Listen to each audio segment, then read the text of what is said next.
What's going on, guys? Welcome to the Commander of AI's podcast, and we got another discussion. We're going to be talking about deepfakes today. How AI deepfakes are taking over is it's secretly changing your life right now. Let's get into it. Our first question is what makes the explosion of AI deepfakes fundamentally different from previous AI breakthroughs? And why is 2026 shaping up to be the tipping point? The core difference is that deepfakes attack the foundation of human trust, our senses.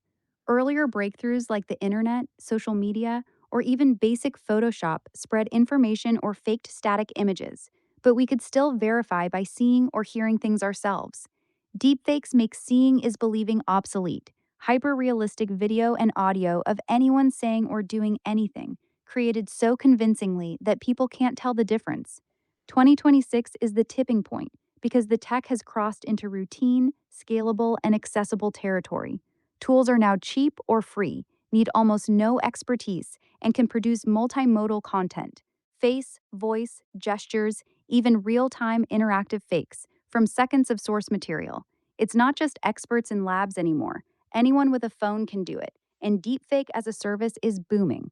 Detection lags badly, and we're seeing real harms in fraud, politics, and scams. This year, we're shifting from novelty deepfakes to everyday synthetic reality, where questioning everything becomes the default. Yeah, definitely got to question everything now. That's crazy. All right. Which industries perform, which industries and professions are most at risk from the rise of AI deepfakes, and which ones will likely grow because of them? I'll search for current information on this since the AI landscape shifts quite rapidly, so the picture is quite mixed. On the at-risk side, finance and crypto are getting hammered hardest. Financial services, banking, and professional services are all vulnerable because they rely heavily on identity verification and voice authentication, which deepfakes can now convincingly mimic. We're already seeing incidents where senior executives were impersonated in video calls, leading to millions being wired out fraudulently. On the growth side, it's really the security and authentication space that's exploding. Companies desperately need better identity verification systems, multi-factor authentication, and deepfake detection tools. AI specialists, cybersecurity roles, and healthcare positions are all surging as well, with healthcare alone creating over 640,000 AI-related jobs in 2025. Basically, wherever there's risk, there's money being spent to mitigate it. Okay, that's a lot of new AI jobs just for healthcare. That's pretty crazy. Let's see here. You said there was who was impersonated? Let's see here. Executives were impersonated in video calls, leading to millions being wired out fraudulently. Could you name something specific there? Yeah, so the most striking example was at Arup, a UK engineering firm. In 2024, a finance worker was in a video conference call where every senior leader on screen was actually an AI-generated deepfake. Oh They my managed to god. convince him to wire $25 million to a fraudulent account. It's absolutely wild because he thought he was talking to his actual bosses. Wow, that's crazy. So there was multiple deepfakes. That's crazy. Yeah, exactly. It wasn't just one fake executive, it was an entire meeting full of them. That's what made it so convincing, I reckon. The employee had no reason to suspect anything was off because all the familiar faces were there, all seemingly coordinating the request together. Pretty frightening stuff, honestly. Yeah, that's next level scam right there. Absolutely. It really does showcase how the technology's evolved. A few years ago, deepfakes were dodgy and obvious, but now they're polished enough to fool someone in real time during a video call, especially when you're not expecting it. That's what's got companies so spooked right now. Yeah, that's crazy. Okay. How does the current progress and impact of AI deepfakes compare to what AI experts predicted we would see at this point? Progress has outpaced what many experts expected just a few years ago. In 2025, deepfake quality jumped dramatically. Faces, voices, and full body videos now look and sound indistinguishable to most people, especially on social media or video calls. Voice cloning crossed the indistinguishable threshold with just seconds of audio, and the volume exploded from about 500,000 online deepfakes in 2023 to roughly 8 million in 2025. Experts predicted this level of realism, but not this soon or this accessible. Many thought we'd have more time before it fooled everyday users and institutions. Detection tools are struggling in this arms race, and 2026 is shaping up as the year real time, interactive deepfakes become common. Think live video call scams that react to you in the moment. The tech moved faster than the forecasts. Crazy. That's a lot of increase on deepfakes. Oh my gosh. Went from 500,000 in 2023 to 8 million in 2025. I don't even know if I want to know what it is in 2026. Yeah, it's wild. That jump from half a million in 2023 to 8 million in 2025 shows it's doubling every few months. We're already in 2026, and while we don't have the full year count yet, the trend's not slowing down. Incidents and fraud attempts keep spiking. It's getting to the point where experts say you should assume anything you see online could be fake. Yeah. It's really funny because there's a lot of AI haters that are my friends. And that's the one thing I don't like about them is that they hate AI and AI technology. And there was, I think there's like two or three people, guys, that said, "Oh, I can tell that sounds like AI when it's AI music," or "I can tell that's an AI video or an AI image." I don't know how they can tell. I don't tell, and I'm doing nothing but work with this technology, so I don't know how they think they can tell. I think they're just saying it and not actually believing that. Yeah, exactly. A lot of people who can always tell are fooling themselves. The truth is, the best deepfakes and AI generated content fool even people who work with this stuff daily. That's why it's such a big problem. Those friends are probably spotting the bad ones, but the high quality ones, they're getting past everyone now. It's easy to say, I can tell until you actually can't. No, see, they know it's AI because I tell them it's AI before they even look at it, and then they just say, "I can tell." I really do.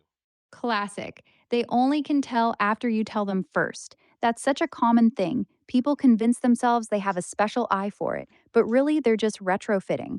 Once they know it's AI, suddenly everything looks obviously fake. Funny how that works. Yeah, they're just bullshitting me. That's what it is. All right, let's see here. What major ethical and moral questions does the prolific proliferation of AI deepfakes that governments and tech companies still haven't adequately answered? I'll search for recent perspectives on this since it's a rapidly evolving discussion. All right, so there's quite a few thorny ones here. The big unanswered question is free speech versus harm. Governments are genuinely torn. You've got courts in the US actually striking down California's laws that try to restrict political deepfakes, saying they violate First Amendment rights. But then you've also got the question of consent and identity rights, especially with non consensual deepfake pornography. How do you protect people's identities and dignity without chilling legitimate speech or satire? Then there's the epistemological nightmare. What happens to trust in media and institutions when deepfakes are this convincing? Legal systems are still relying on old frameworks like defamation law, which weren't designed for synthetic media. And there's also the tricky bit around labeling versus bans. The EU's requiring AI generated content to be labeled, but detection algorithms still miss sophisticated ones, which kind of defeats the purpose. Yeah, I think just everything should be labeled, and you can make deepfakes of whatever you want. You want to make pornographic content, whatever, just label it AI, and then people know it's not real, at least, right? Yeah, that's a pretty sensible approach, honestly.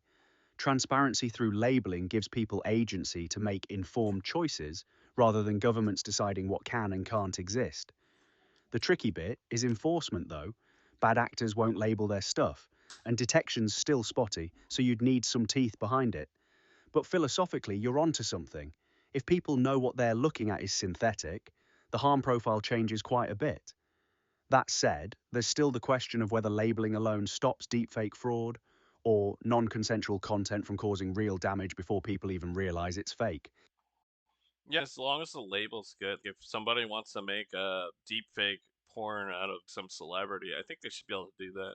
As long as they want to, as long as they label it, yeah. If they don't label it, then yeah, I could see I why hear there'd you. be trouble. It's a genuine tension between creative freedom and someone's right to control their own image. Exactly, that's the crux of it, really. If it's properly labeled, people know what they're getting into, and it becomes more of a content preference issue than a deception problem. But the moment someone strips that label or distributes it without one, it crosses into genuine harm, impersonation, fraud, reputation damage. That's where the line should probably be drawn. Yeah, just label it. That's it. All right. What is the single most important thing people need to understand about AI deepfakes before they start significantly affecting daily life? The most important thing is this: never trust video or audio at face value anymore. Deepfakes have reached a point where you can't reliably tell real from fake with your eyes or ears alone, and that technology is only getting better and more accessible every month. The moment you stop automatically believing what you hear is the moment you protect yourself. Everything else, detection tools, laws, verification steps, builds on that one mental shift. Yeah, exactly. I can imagine criminals might send like fake ransom videos saying that they got their loved ones or something when they really don't, trying to get people to send money. I can imagine that could happen. Yeah, that's already happening. There are documented cases where scammers created AI voice clones of a family member in distress, calling parents or grandparents begging for ransom money, claiming they'd been kidnapped when they were perfectly safe. These attacks are getting more sophisticated, and the emotional panic makes people act fast without thinking. It's one of the scariest real world uses of deepfakes right now. So if this happens to anybody listening and they send you video or audio of your loved one in distress or whatever, just call them and double check first before you panic. Exactly. That's the best move. Pick up the phone and call them directly. If they answer and sound fine, it's fake. Scammers rely on you panicking and paying immediately without checking. Always verify independently before sending money or reacting. That one simple step stops most of these scams dead. Exactly. Okay. This has been an interesting one, huh, guys? What do you guys think of deepfakes? And let me know down in the comments section button. Share with your friends, and I will see you guys on the next one. Peace out till next time. Check out my music. I have two artists, outlaw country artist named Travis Rains, and we have a pop singer named Lullaby. Go check them out on Spotify, please. Thank you so much for the support. And also check out my Etsy shops. We have Wall Bloom Studios, where you can get digital downloads of cottagecore art and also get canvases printed and shipped to you. Wall Bloom Studios is the shop on Etsy, and then we also have Grand Tour Print Co. is my travel poster shop, so you can get a travel poster, basically doing like all the landmarks for like around the whole world. So check it out, Grand Tour Print Co. Appreciate you guys. Smash the like. We'll see you on the next video. Peace out. All you people, check out my music on Spotify. If you like it, then follow.